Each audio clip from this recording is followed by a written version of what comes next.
Bonjour à tous. Alors, ça fait très longtemps que je ne vous ai pas fait de guidance. J'espère que vous allez bien. Je vous souhaite une très très bonne année 2020, que vos rêves se réalisent, ou en tout cas euh, qu'on les attire, qu'on attire à leur concrétisation, hein. Alors, voilà, c'est la carte du magnétisme. Et je vous souhaite plein de belles choses et de bonnes choses pour cette année, une bonne santé, de l'amour et du fleurissement. Voilà, fleurissement de soi. Alors,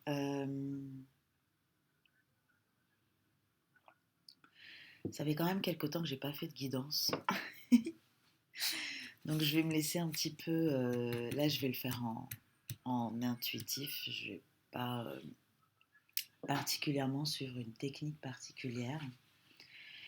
Et d'abord, avant de faire une guidance pour le masculin, le féminin et pour le lien, donc de moitié d'âme, d'âme jumelle, de flamme jumelle, d'âme sœur, pour les personnes qui sont concernées. Donc je vous invite toujours au discernement. Eh bien, je vais d'abord faire une guidance comme ça pour voir qu'est-ce que on a envie de nous raconter. Quel est le message qu'on a envie de transmettre. Et pour ça, j'utilise, là, je sais pas, il a l'air d'avoir envie de communiquer, euh, les cartes divinatoires d'Algariel. Voilà. Alors,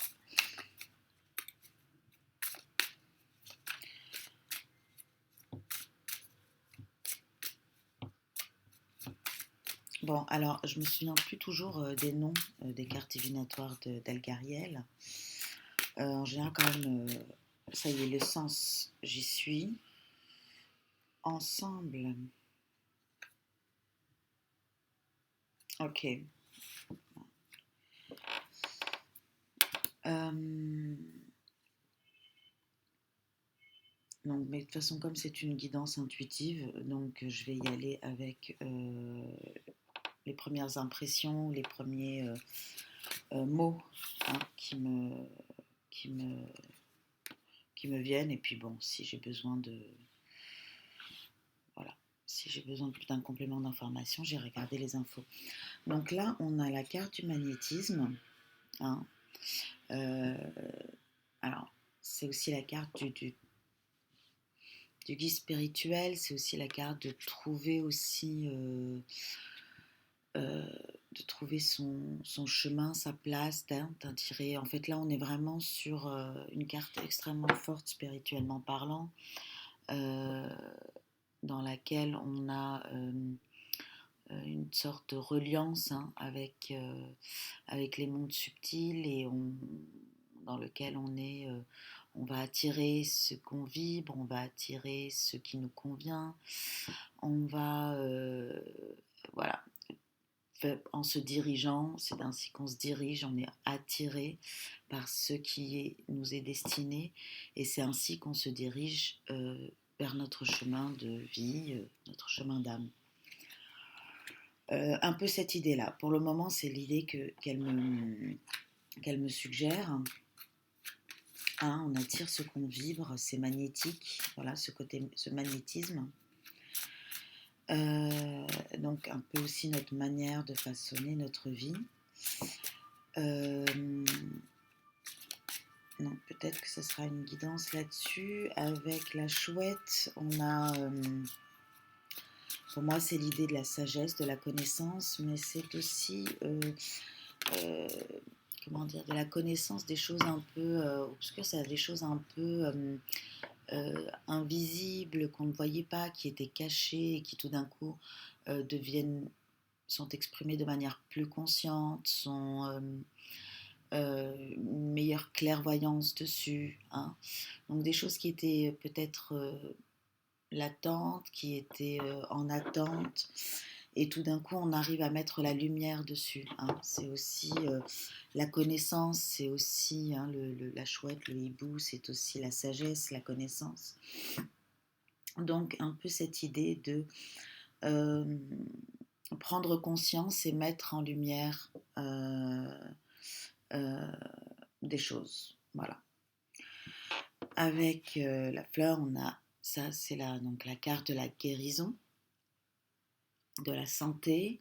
Donc on recouvre, hein, c'est thérapeutique, c'est-à-dire que mettre les mots, prendre conscience, comprendre, avoir cette clairvoyance, par exemple, sur nos expériences, c'est aussi les soigner, c'est aussi les guérir, hein.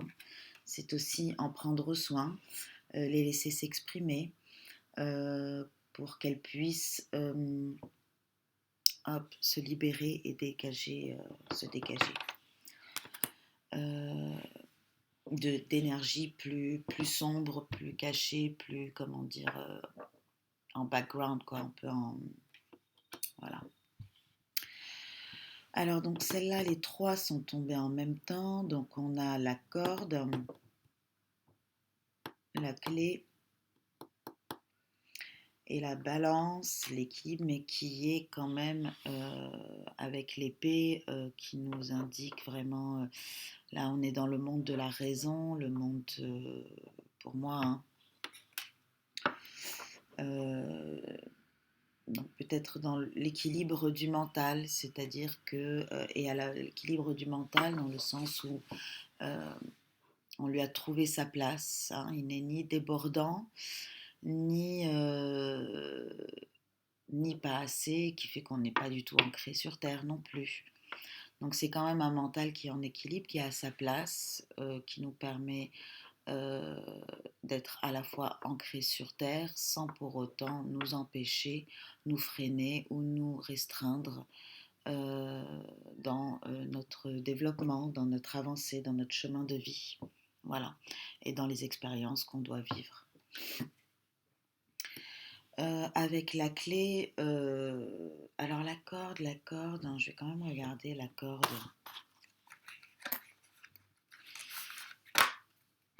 Quand même regarder la corde.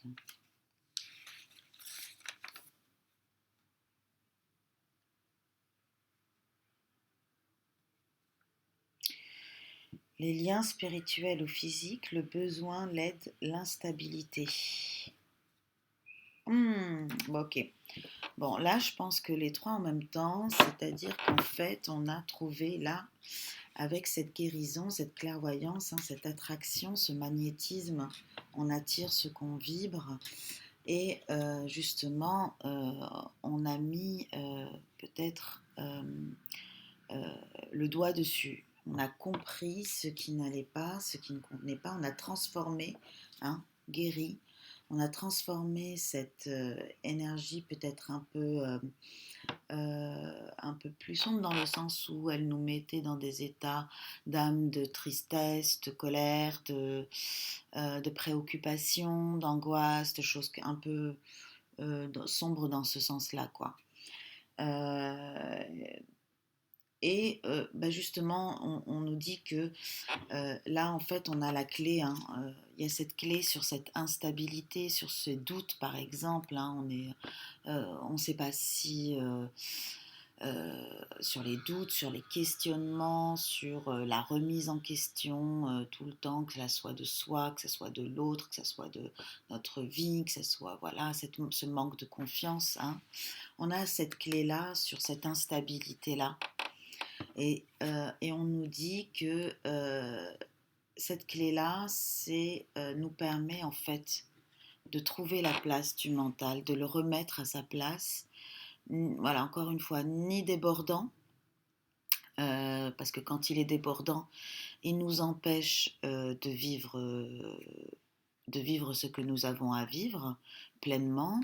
Il nous empêche, il nous freine, il nous met des bâtons dans les roues, hein, il nous, voilà, avec les peurs, le manque de confiance en soi, l'instabilité, qui crée de l'instabilité et qui finalement façonne notre vie de manière instable. Ni non plus complètement dépourvu, et puis on est complètement perché de manière un peu naïve, j'ai envie de dire, euh, où on a décidé, par exemple, de tuer tout, enfin, c'est-à-dire que le mental est quand même aussi un outil assez important pour nous permettre d'évaluer la réalité, pour nous permettre d'apporter la meilleure réponse possible aussi, le meilleur façonnement de notre vie possible en fonction de ce ressenti, en fonction de cette intuition, en fonction de... Voilà. Donc, il s'agit vraiment de le mettre au service de cette intuition et plus dans le cas peut-être avant qu'il créait de l'instabilité où il entravait nos intuitions. Par exemple, on a envie de faire quelque chose ou on sent qu'il y a quelque chose vraiment de très fort, de très intense avec une personne, mais ce mental-là, par exemple, va nous culpabiliser ou il va nous comment dire, nous rabaisser, ou il va déclencher des peurs, bon, etc., etc., qui vont complètement créer de l'instabilité parce qu'ils vont nous freiner dans cet élan-là. En même temps, c'est lui aussi qui nous permet d'évaluer la situation, si c'est le bon moment pour agir, si c'est si c'est le moment d'accueillir, si c'est le moment d'agir, etc., etc. Donc là, on nous dit qu'en fait, dans cette guérison, on a trouvé cette clé qui nous permet de sortir de l'instabilité pour trouver l'équilibre. L'équilibre. Hein. Et donc, je pense que c'est surtout un équilibre vis-à-vis du mental. Mais on peut aussi, de manière générale, sachant que l'équilibre se reflète à différents corps sur différents corps. Donc, c'est un équilibre émotionnel, mental, émotionnel, intellectuel, physique, énergétique. Voilà. Donc, qui nous permet la créativité. Hein. C'est cet équilibre-là, cette harmonie-là, cette cohérence, hein, quand chaque corps est à sa place et dans une certaine en santé, quoi, en bonne santé, hein, en bonne santé. Là, la créativité s'exprime pleinement, hein. Donc, non seulement on peut aussi développer comment dire, des arts, hein, voilà. Soit aussi, ça peut aussi tout simplement se rapporter à cette capacité de façonner, à cette faculté de façonner la vie, notre vie, en attirant ce qu'on vibre. Voilà. Et voilà. Donc, hop, alors avec le soldat, il me semble que c'est quand même une carte assez... alors, je suis combien 12 ouais, je peux faire... Le soldat, alors... Tout de suite, ça me paraît quelqu'un quand même un peu guerrier, un peu... et qui est quand même en guerre, enfin, je veux dire, qui est quand même dans quelque chose d'assez pénible, d'assez... mais c'est aussi l'homme loyal, hein, le soldat, c'est aussi, je veux dire, être loyal à soi, être authentique, être dans cette authenticité, dans cette fidélité, hein, fidélité de soi et à soi. Et du coup, fidélité à l'autre également, dans le cas de relations, si vous interprétez ce tirage-là dans le cadre d'une relation sentimentale.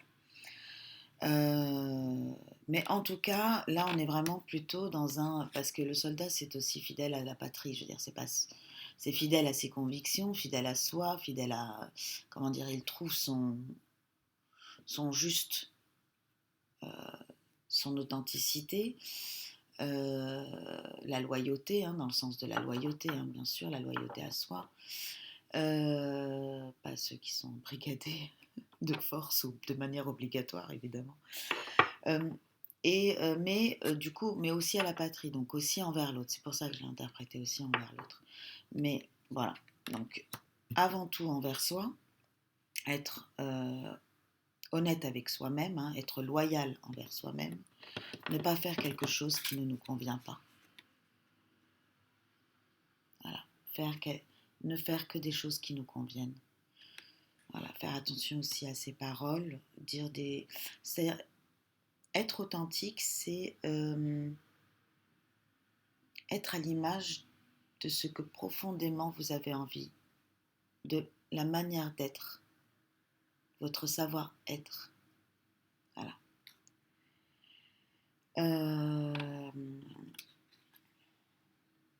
Être juste avec soi-même. J'aime bien cette expression-là aussi. Euh, alors, est-ce qu'elle était tombée celle-là? Je ne sais pas si elle était tombée. Alors, moi, elle me rappelle les gardiens de temple. Voilà. Donc, un peu, c'est la pierre, on a un joli rayon de soleil. Donc, c'est un peu, là, ça me rappelle voilà, vous savez, les grandes pierres qu'on a même dans Le Seigneur des Anneaux, là, les grands gardiens là, de pierre. Mais alors, du coup, je me souviens plus du nom. 20. Corps de fer, voilà, j'oublie toujours son nom, corps de fer. Donc ça, c'est la haute protection, puissance, loyauté, force de caractère. Hein, donc voilà, hein, là, du soldat, de la loyauté, de l'honnêteté, de l'authenticité de soi, hein, de la fidélité. On passe à la protection, à la haute protection. Hein. C'est vraiment quelque chose de très ancré. C'est-à-dire, c'est aussi une manière de se protéger. Là, je pense qu'on est avec des personnes qui ont appris, qui ont guéri de telle manière à ce qu'elles ont appris à se protéger sans avoir à mettre de masque, sans avoir à mettre un bouclier sur soi, mais tout simplement par cette force du magnétisme, hein. Tout simplement en étant honnête avec soi-même et en étant fidèle à soi, à ce qui nous convient et ce qui ne nous convient pas. Voilà, à laisser ce qui ne nous convient pas, quitter ce qui ne nous convient pas et accueillir ce qui nous convient. Donc du coup, ce qui crée une très très haute protection. Bon voilà, je suis à 17 minutes. Je pense que je vais m'arrêter là. En deux decks, on a la mort, donc aussi la renaissance. Hein. Voilà, la renaissance aussi. Voilà, j'espère que cette guidance vous a plu. Et puis, je vous dis à très bientôt. Au revoir.